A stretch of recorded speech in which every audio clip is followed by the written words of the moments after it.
injiniya iyayen kasala. Ya kai ne abokina. Mamman Bahari. Ya kai ne, wai muke faruwa ne? Lafiya lawala a yi kokari a gyara abubuwan nan da Allah. Akwai wani mutumin ya zo fa, ya ce motan shi ne, in ya zo ran shaɓaci. To. In gama gaskiya. Ran da ya faɗi wani abu ko? To ya fi tafi da ran shaɓaci. Kar ka damu a yi kokarin gyara komai zai abun nan. Dan sabi la. To. Ka ga dawo. Mai Mamman Bahari.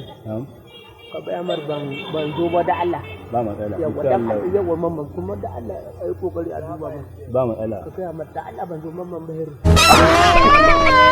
Ya kai dai kawai kai abin da mutum. Ba matsala. Salamu alaikum.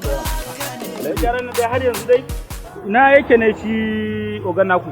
Na ba shi mota yau kwana nawa shiru har yanzu ba labari na yi tunanin zan zo da samu mota na an gama? A ni ba ogan mu ya kawo moto ba, abokina ne ya kawo mu gidan mu.